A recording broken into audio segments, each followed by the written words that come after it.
sedang haid boleh pegang mushaf, Ustaz? Nah, ini memang terjadi kesilangan pendapat antara ulama ya. Sebagian besar ulama tidak membolehkan. Ya, namun wallahu a'lam bishawab, saya akan lebih condong kepada pendapat sebagian ulama yang menyatakan boleh, ya, karena dalil yang menyatakan tidak boleh itu yang pertama tidak sharih pendalilannya, dan yang sharih pun tapi tidak sahih. Ya.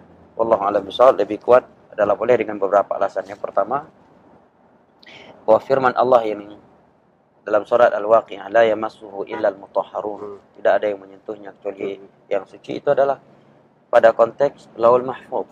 Di Al-Quran dalam Mahfuz tidak ada yang menyentuhnya. Malaikat-malaikat Allah yang suci, syaitan tidak akan menyentuhnya.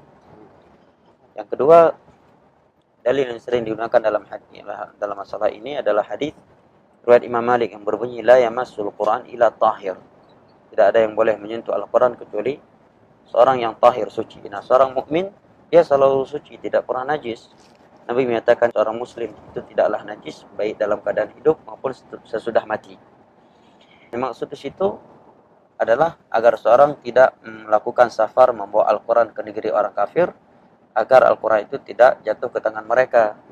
Kita memaknakan kepada makna ini karena di sana ada hadis-hadis yang melarang kita untuk membawa Al-Quran ke negeri orang kafir tatkala dikhawatirkan Al-Quran itu akan jatuh ke tangan mereka.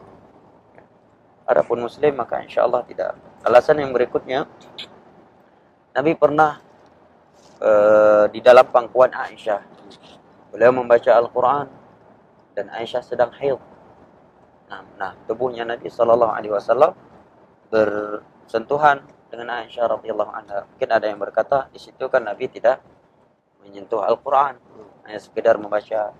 Maka kita katakan memang demikian. Tapi andai kata menyentuh juga tidak boleh, tentu Nabi SAW akan menerangkan dengan hadis-hadis yang gamblang bahwa tidak boleh baca Al-Quran kecuali menyentuhnya.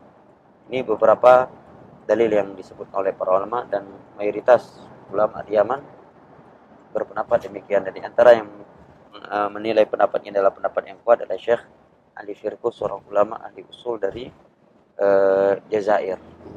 Nah, wallahu a'lam bishawab. Dan itu lebih rahmat buat kaum muslimat, apalagi kalau dia bertugas sebagai guru tahfiz. Kalau dikatakan tidak boleh kalau dia 2 minggu haid, berarti dalam sebulan 2 minggu dia alpa dari mengajar anak-anak orang, dan itu kewajiban besar. Nah, wallahu a'lam bishawab.